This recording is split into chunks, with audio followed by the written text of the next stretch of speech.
우리 어린아이들의 이 찬양의 모습은 곡의 수준이나 질이 아니라 모습 자체만으로도 감동이 됩니다. 그죠? 7월이 되면 우리가 매년 해마다 하는 행사가 하나 있죠.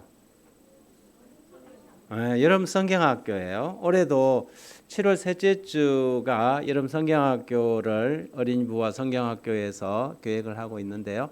아마 이제 다음 주 안식일학교 시간을 통해서 안내가 좀 되어질 거라고 생각합니다. 저희 교회 여름 성경학교는 우리 성도님들의 관심과 사랑, 헌신으로 늘 매년 아주 풍성하게 진행이 됐었습니다. 올해도 여러분들의 사랑과 기도 속에서 성경학교가 아주 풍성하게 진행될 수 있기를 바랍니다. 정말로 이 감동적인 것은 올해 아직까지 이제 등장은 하고 있지 않은데 4명의 아이들이 태어났어요. 4명의 아이들이 태어났는데 아마 조만간 또 지금 이 방송 듣고 있는 분들도 계실 텐데 아마 조만간 이 아이들이 교회 출석을 하게 될 겁니다. 그래서 지금 이 자모반을 어떻게 좀 살려야 되나, 아기들을 데리고 나오면 어떻게 하든 이 아이들이 교회 안에서 자모들이 좀 편안하고 안락하게 예배를 드릴 수 있는 그런 환경과 공간이 좀 마련돼야 할 텐데 하는 생각 속에서 좀 고민을 하고 있습니다. 요즘처럼 아이들 보기 힘든 세상에 한 해에 4명의 아이가 태어난 교회 찾아보기가 쉽지 않아요. 그래서 오늘 2024년 올해가 우리 세울산 교회의 아주 획기적인 한 해가 아닌가 싶습니다. 여러분 가정의 예배 시간이나 기회 있을 때마다 올해 태어난 이 아이들이 교회 안에서 무럭무럭 잘 자랄 수 있도록 기도해 주시기 바랍니다. 오늘 말씀의 제목은 새에게 물어봐입니다. 먼저 우리 새들의 노래 한 곡 듣고 가겠습니다.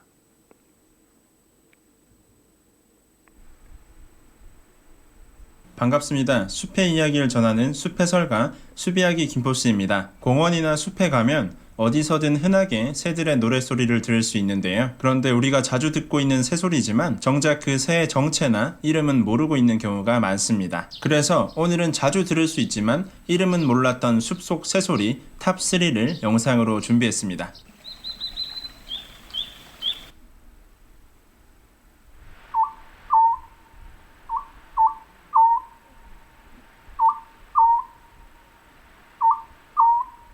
아주 먼 깊은 숲속에서 우는 것 같지만 우리에게도 너무나 명확하게 잘 들리는 이 소리의 주인공은 바로 소쩍새입니다. 소쩍새는 한국의 올빼미과 조류 중에 가장 작은 새이며 인가 주변의 야산이나 공원, 산림에서 서식하고 있습니다. 봄부터 여름까지 소쩍새의 울음소리를 들을 수 있는데요. 보통 4월 중순이 되면 초저녁부터 새벽까지 쉬지 않고 운다고 합니다. 우는 것은 수컷뿐이며 짝을 찾기 위해 또는 어린 새끼와 먹이, 장소를 지키기 위해서 운다고 합니다.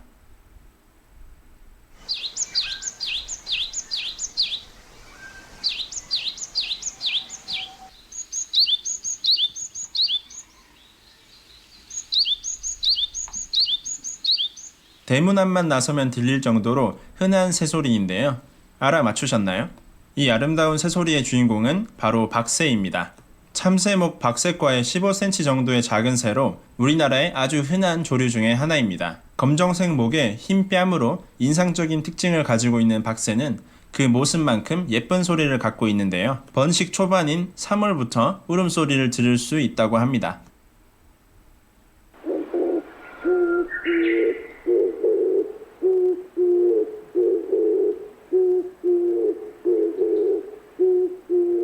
낮고 굵은 소리에 뭔가 구슬픔까지 느껴지는 이 새소리는 생각보다 많은 분들이 주인공을 잘못 알고 계신데요. 아주 흔하지만 우리가 잘 몰랐던 이 새소리의 주인공은 바로 맷비둘기입니다. 잿빛의 모습에 깃털에는 젓갈색의 가장자리 무늬가 있는 맷비둘기는 우리나라 전역에 분포하는 텃새로 비둘기목, 비둘기과의 조류입니다. 한국, 중국, 일본에서 주로 서식하며 산을 뜻하는 우리나라 말 매를 붙여서 맷비둘기가 되었다고 합니다.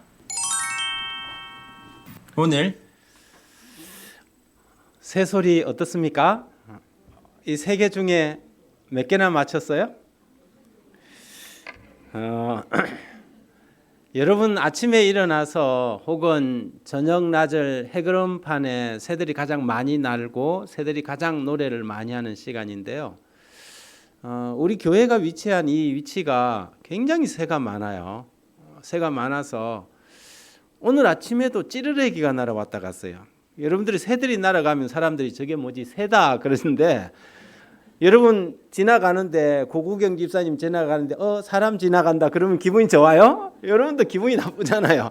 새도 자기의 이름을 불러주기를 원하고 꽃들도 이름을 불러주기를 원해요. 꽃이다가 아니라 저거는 다알리아, 백일홍 이제 한참 이제 백일홍 막 올라오고 있지요. 이 꽃의 이름을 불러주는 게 굉장히 중요합니다. 이제 새와 하나님의 이 창조 세계의 이 아름다움들을 좀 가까이서 다가가서 하나님께서 우리 인간을 위해서 다 만들어 놓은 거잖아요.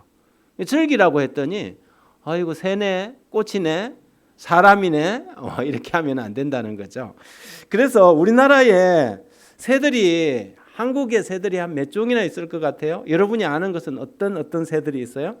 여기에 가장 흔한 새가 참새예요. 우리 이 꽃밭에도 보면 막 참새들이 막 수십 마리가 왔다 갔다 하죠. 참새 참하게 생겼다고 참새예요.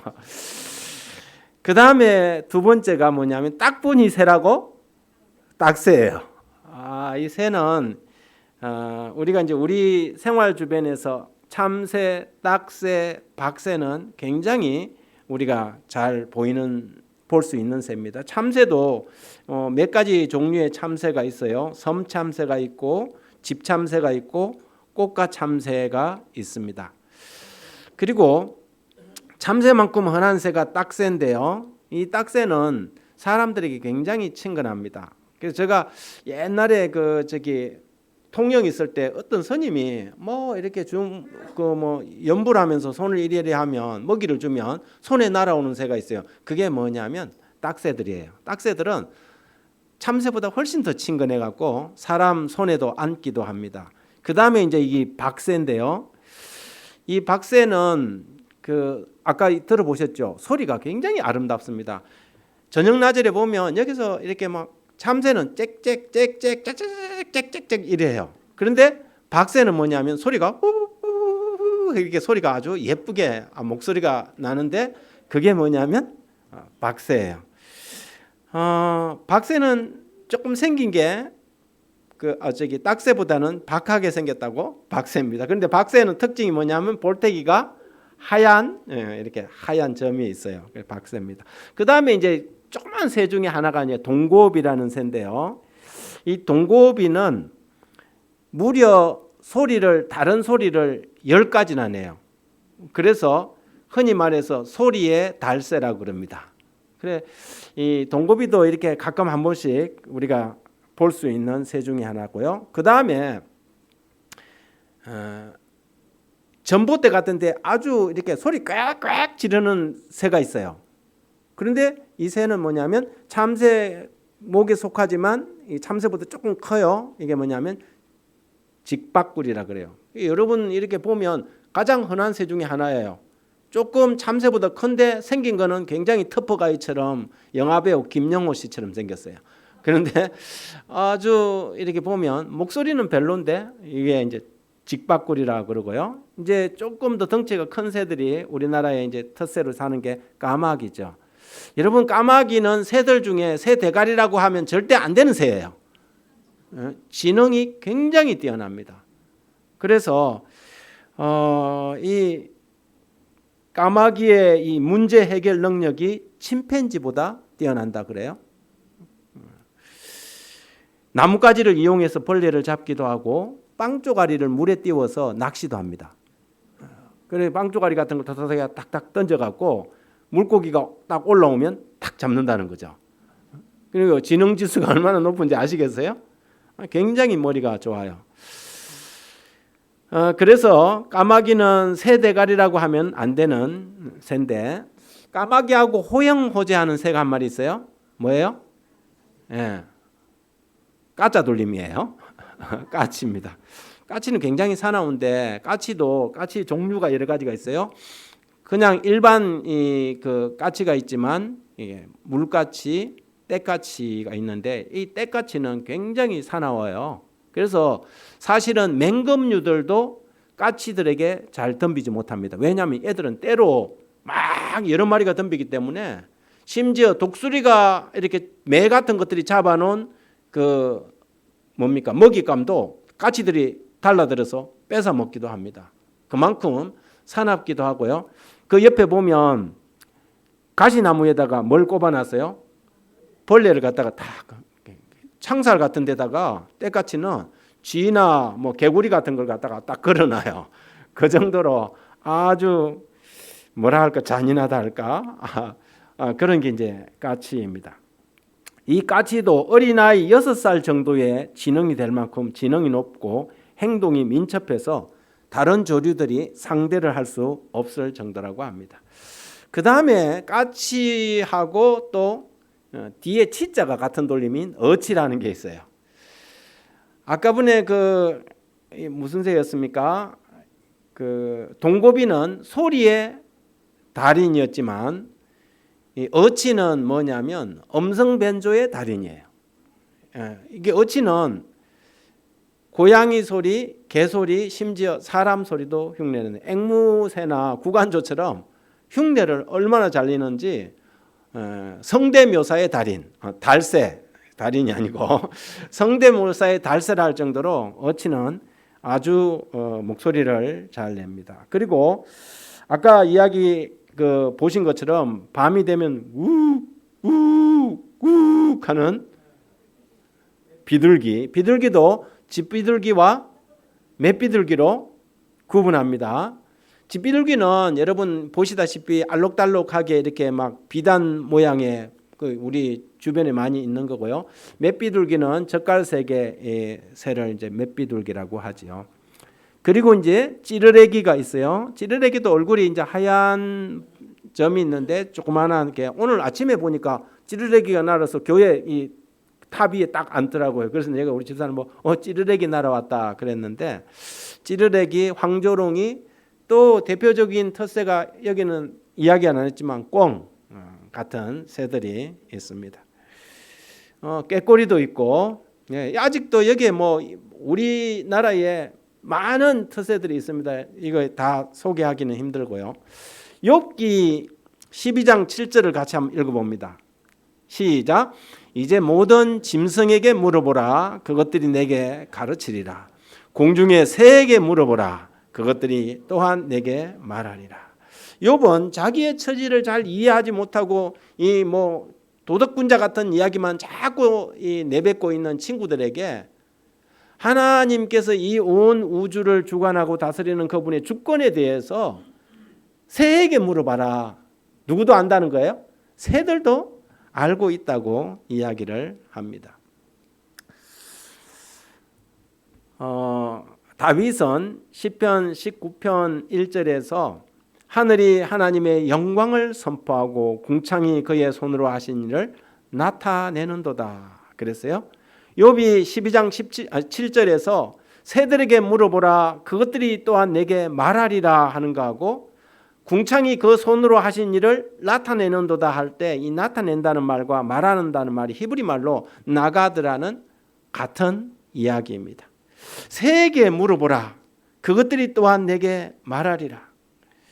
욥은 짐승들까지도 지상의 모든 생명체에 대한 하나님의 주권을 입증할 수 있다고 주장하면서 이 궁창이 그 하나님의 손으로 하시는 일을 나타내는, 계시하는, 말해주는, 알려주는 이 일들을 새들이 우리에게 말한다는 것입니다. 여러분 성경에는 새들이 몇 종류나 나올까요? 여러분 기억하는 성경의 새들 기억합니까? 가장 많이 나오는 게 참새. 가장 많이 나오는 게 비둘기예요. 왜냐하면 비둘기는 제사 예물로서 사용되었기 때문에 비둘기에 대한 언급이 가장 많이 나오고 그 다음에 많이 나오는 게 독수리예요. 독수리도 건 40-50회가 성경에 언급됩니다. 그리고 참새 또 뭐 이런 새들이 나오는데 성경에 새의 이름이 가장 많이 나오는 장이 레위기, 11장이에요.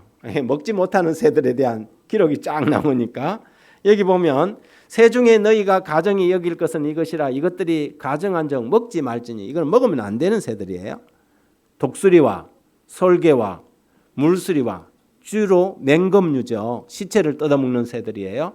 말똥가리 종류와 까마귀 종류와 타조와 다흐마스와 갈매기와 새매 종류, 올빼미와 가마우지와 부엉이와 흰 올빼미와 사다새와 너새와 황새와 백로 종류와 오디새와 박진이라.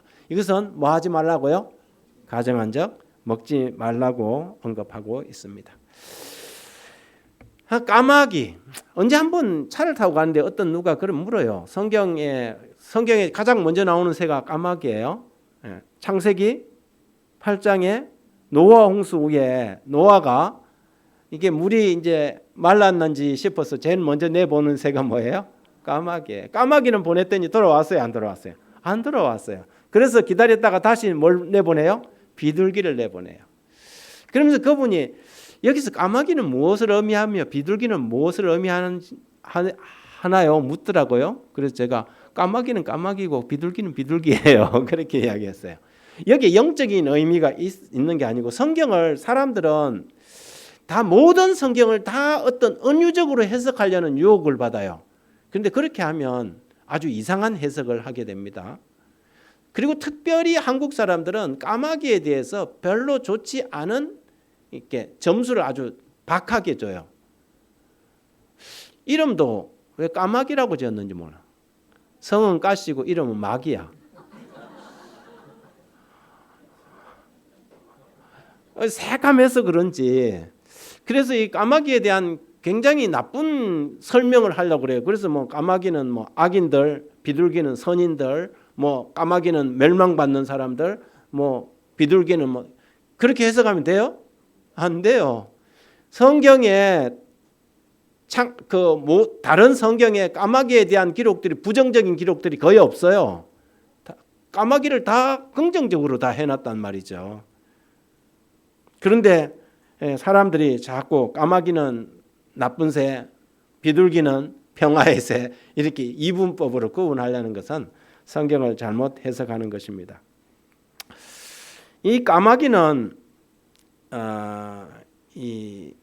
여기에 보면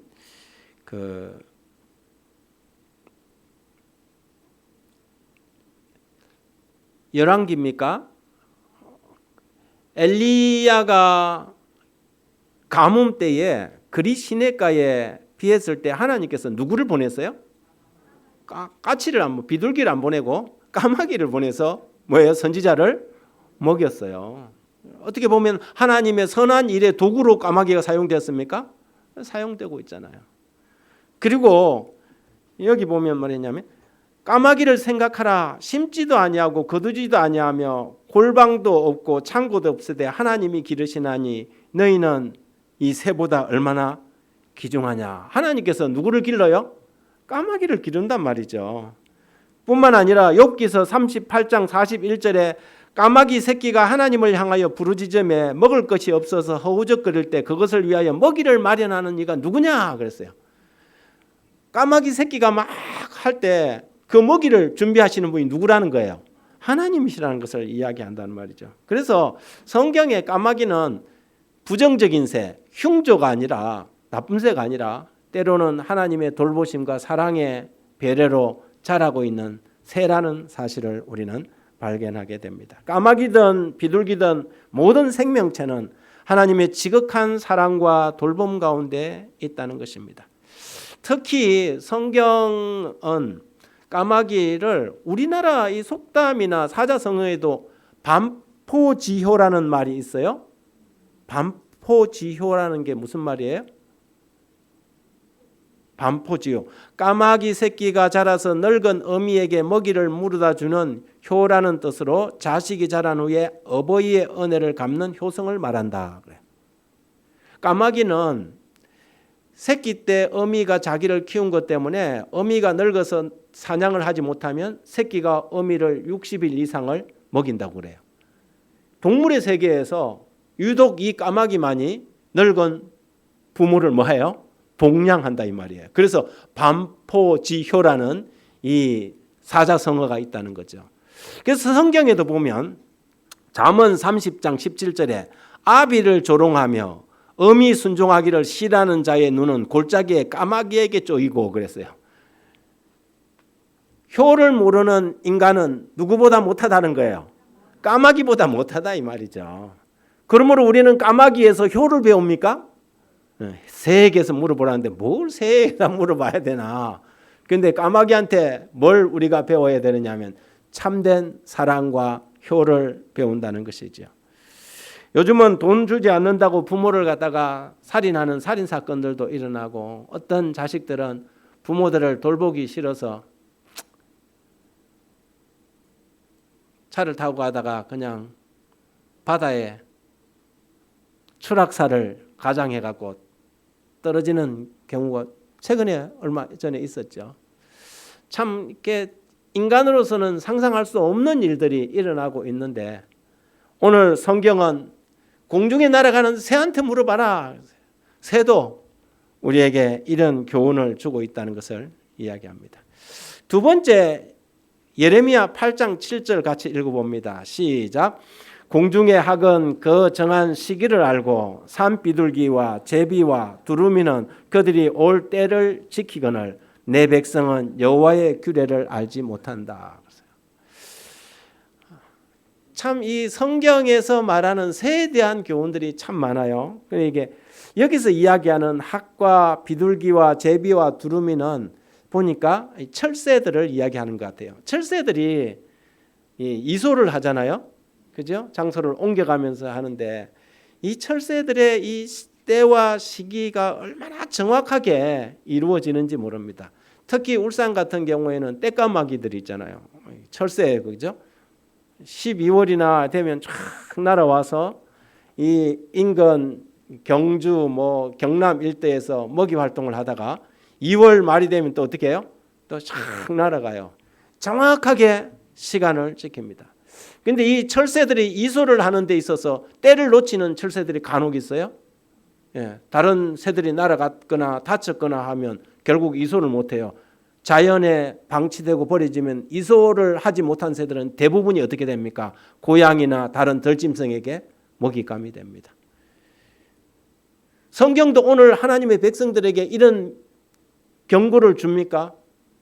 때를 잘 알지 못하는 사람, 시기를 알지 못하는 사람, 하나님께서 우리에게 주신 하나님의 율례와 법도와 질서와 계명을 알지 못하는 사람들에게 사단이 마귀가 우는 사자처럼 삼킬 자를 찾고 다닌다 그랬단 말이죠. 이 공동체의 무리 가운데서 같이 날아가고 같이 움직여야 되는데 거기에서 항상 낙오되는 것들은 어떻게 하냐면 맹수들의 밥이 됩니다. 동물의 세계 이런 거 이렇게 드라마 다큐멘터리도 보면 대부분의 동물들은 맹수들이 노리는 건 어떤 동물들입니까? 낙오된 것들이에요. 혼자 무리들 속에 있지 않고 혼자 뭐 이렇게 돌아다니거나 영적인 세계도 마찬가지예요.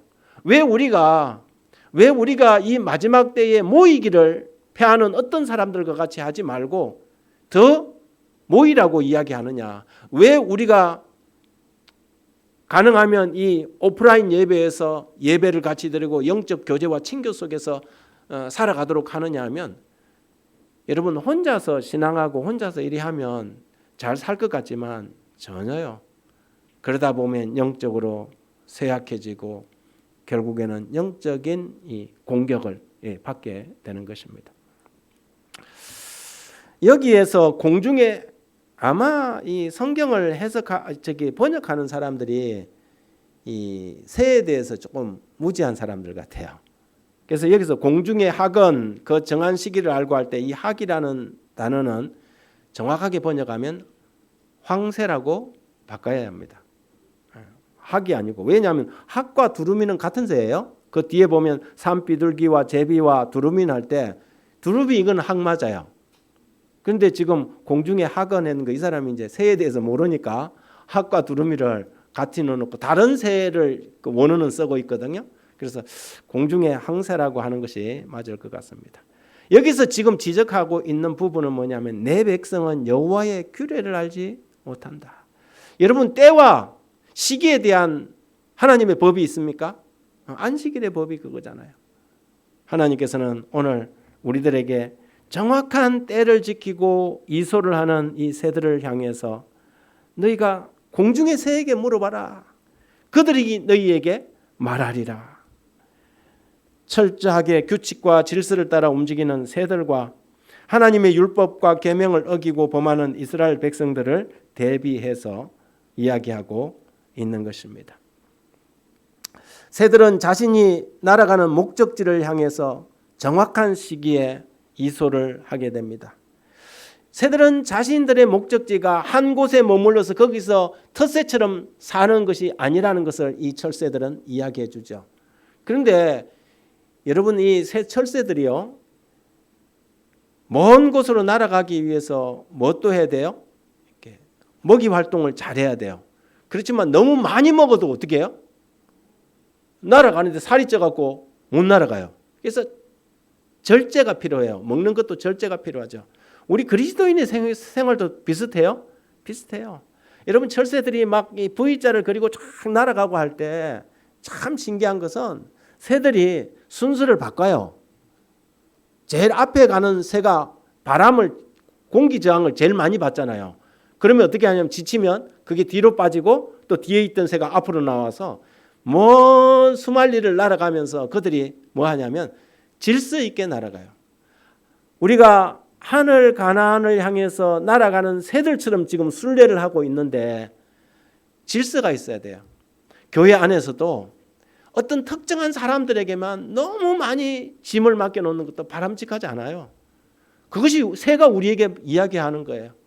저 사람이 늘 고생하고 수고하는데도 불구하고 맨날 바람 안 맞는데 나는 부담 안 가는데 여기만 숨어 있으면 여러분, 이 공동체가 제대로 비행을 할 수 있겠어요? 힘들다는 거죠. 새가 우리에게 지금 이야기해 주고 있는 거예요. 함께 동업하고 협업하면서 협력하여 선을 이루라는 메시지가 새들의 삶 속에서 우리에게 주어지는 것입니다. 그 다음에 우리가 좀 살펴볼 많이 나오는 새가 독수리죠. 같이 한번 읽어볼게요. 이사야 40장 31절 시작. 오직 여호와를 앙망하는 자는 새 힘을 얻으리니 독수리가 날개치며 올라감 같을 것이요 다른 박질을 하여도 곤비치 아니하겠고 걸어가도 피곤하지 아니하리로다. 독수리. 여러분, 각 나라마다 독수리가 어느 나라 국조죠? 미국의 국조예요. 각 나라마다 그 나라를 상징하는 마스코트 같은 상징의 동물이 있습니다. 그죠? 한번 볼까요? 캐나다는 뭐예요? 찾아보세요. 캐나다는 비버예요. 비버. 호주는 뭘까요? 네, 호주는 칸가루. 프랑스는 뭘까요? 네, 프랑스가 닭이에요. 참 신기하죠. 닭을 한 나라의 상징으로 삼고 있어요. 일본은 꽁이에요. 우리나라는 호랑이고 중국은 판다예요. 우리나라는 호랑이인데 옛날에 우리 어릴 때 이게 일제의 잔재 같아요. 대한민국 지도를 우리는 토끼라고 그렇게 배웠어요. 그런데 요즘은 그렇게 하지 않잖아요. 대한민국 한반도 지도를 호랑이로 나타나는데 언제 우리는 어릴 때 국민학교 다닐 때 이름도 초등학교가 아니고 국민학교 일제의 잔재였어요. 국민학교 다닐 때 토끼라고 배웠어요. 그런데 이게 일본 사람들이 한국 사람들은 연약하고 유약해서 돌봄이 필요하다는 개념으로 토끼 개념을 심어놓은 거예요. 그런데 이미 체남선이라든지 그리고 조선시대 여기 가면 그 호미곶이 있어요. 포항에 호미가 뭐예요? 호랑이 꼴이에요. 그게 조선시대에 지어진 이름이에요. 이미 우리나라는 이 한반도를 뭘로 인식했어요? 범으로 호랑이로 인식을 했단 말이죠. 그런데 이걸 갖다가 토끼로 그냥 전락시켜 놓은. 그런데 어쩝니까? 대한민국이 이미 호랑이가 돼서 지난해에 이미 일본을 국민 소득이 추월했어요. 예, 추월했어요. 뭐 사실 추월이라고 할 수는 없는 게 일본이 그만큼 어떻게 했어요? 예, 4만까지 올라갔다 내려앉았어요. 그래서 이제 순위가 바뀌었습니다. 대한민국은 공중에는 독수리, 땅에는 호랑이. 그래서 대한민국과 미국이 세계를 아마 주름잡게 될 것 같아요. 근데 문제는 자기 정치하는 국회에 있는 사람들이에요. 우리나라가 세계를 지배해도 몇 번 세계를 이렇게 리드할 수 있는 국가가 될 뻔했는데 저 당파 싸움 때문에 나라가 참 안 돼요. 편가르기, 당파 싸움. 조선시대에 임진난이나 이런 것들 결국에는 다 당파 싸움. 내분 때문이지 않습니까? 이것만 잘 되면 동해에 기름 좀 놔주고 북한하고 통일되면 참 좋겠습니다. 북한 선교를 위해서 기도 많이 하시기 바랍니다. 미국은 독수리예요. 여기서 독수리가 날개치며 올라감 같을 것이요 그랬어요. 모든 새들은요 비바람이 몰아치고 폭풍이 치면 자기의 둥지로 날아들고 바위 속으로 숨어들어요. 그런데 유일하게 어떤 새만? 독수리는 폭풍우를 뚫고 올라가요. 독수리는 알아요. 그 폭풍우를 뚫고 구름 위로 올라가면 전혀 다른 세상이 펼쳐진다는 것을 아는 것이죠. 오늘 우리가 성경에서 공중의 새들에게 물어봐라 할 때 이 독수리에게 물어봐야 할 것은 우리 인생의 수많은 고통과 시련과 바람이 몰아칠 때 너희들이 약자와 패자처럼 어디 들어가 숨지 말고 독수리처럼 뭐 하라는 것입니까? 하늘로 올라가라는 것입니다. 그래서 오직 여호와를 앙망하는 자는 새 힘을 얻으리니 독수리가 날개치며 올라감 같을 것이요. 하나님께서 오늘 우리에게 너희가 여호와를 앙망하느냐?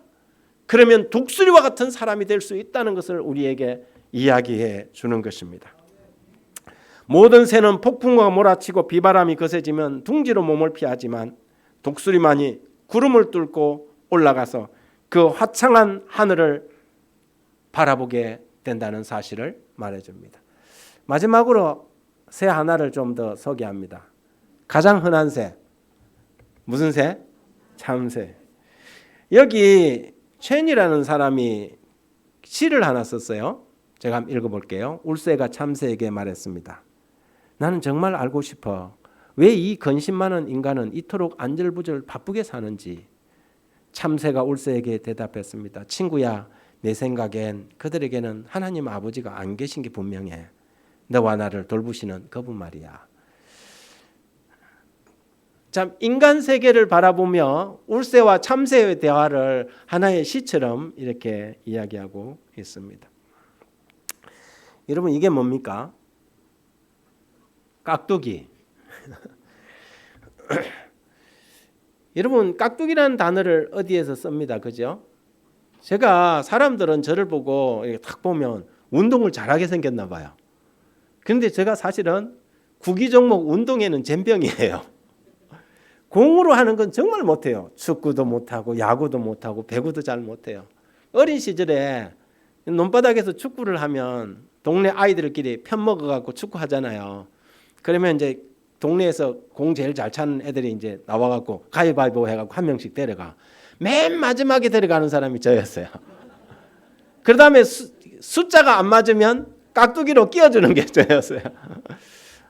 운동을 우리 민경식 집사님은 진짜 축구를 잘한다더라고. 날라다닌다 그러더라고요. 근데 저는 구기 종목에 너무너무 못해요.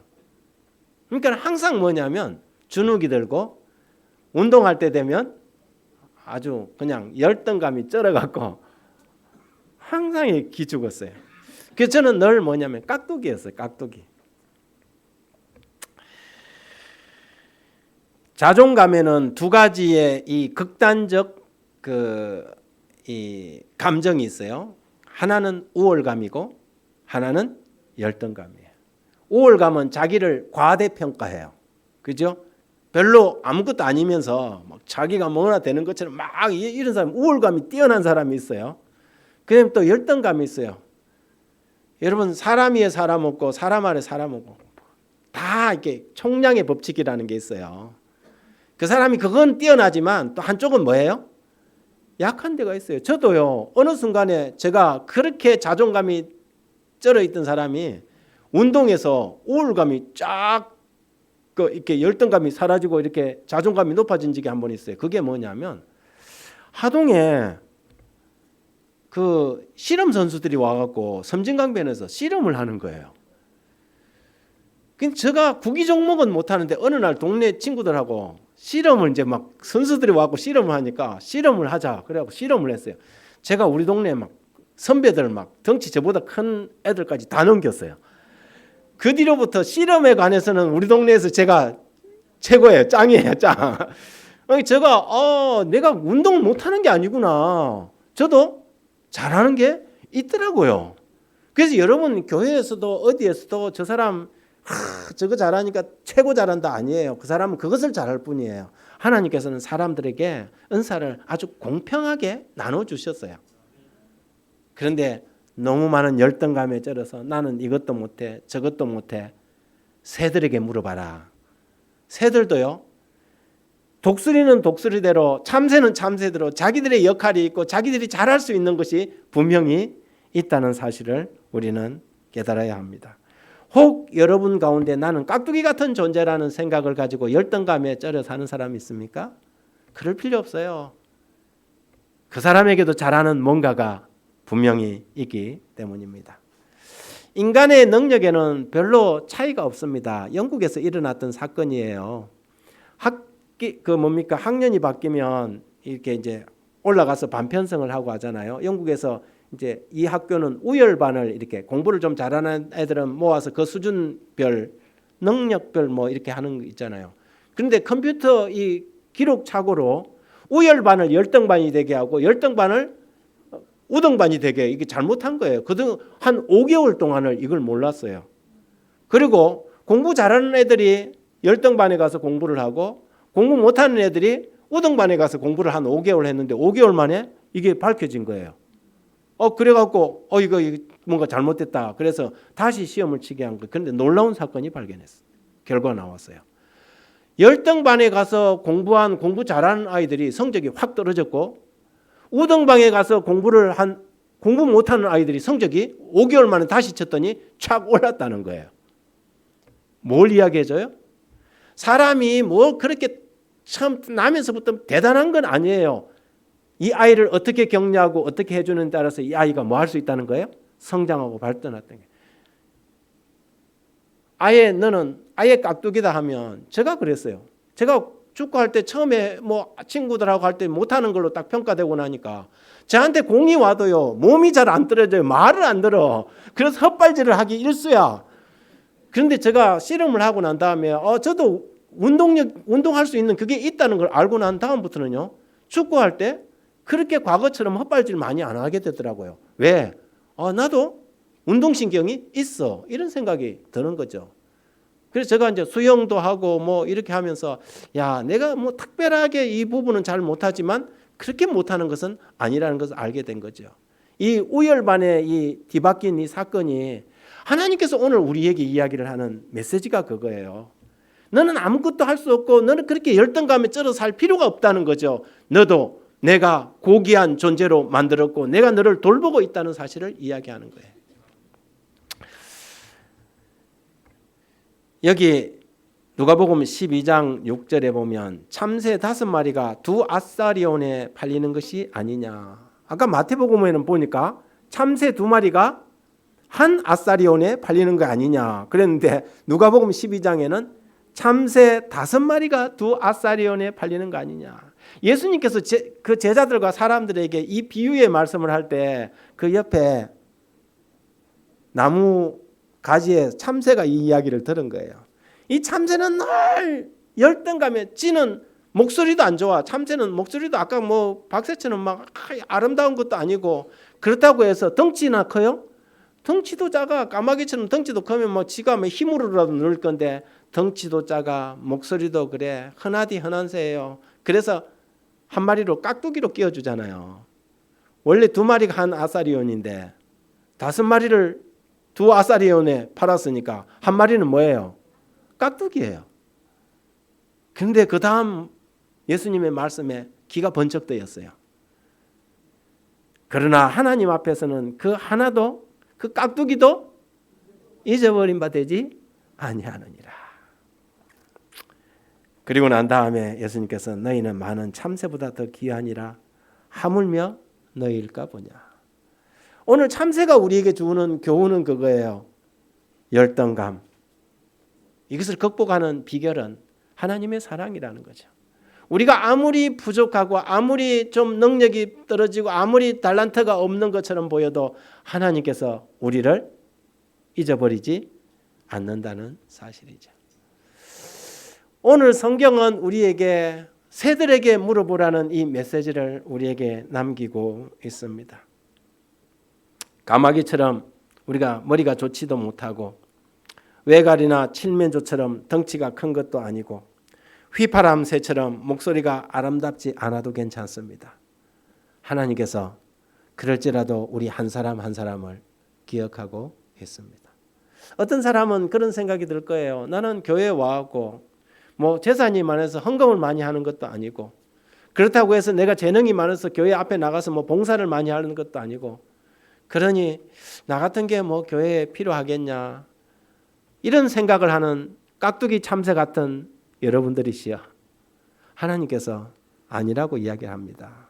하나님께서 너를 기억하시고 너가 얼마나 귀중하고 얼마나 소중한 존재인지 이 온 우주를 통틀어서도 결코 비교할 수 없을 만큼 나에게는 소중한 존재라는 이야기를 해주고 있습니다. 하나님의 이 사랑의 이야기, 새들이 우리에게 들려주는 이야기를 통해서 우리가 다시 한번 하나님 안에서 영적 자존감을 가지고 독수리처럼 비바람을 뚫고 날개치며 공중으로 솟아오르는 하나님의 남은 백성들 되길 바라며 말씀 마칩니다.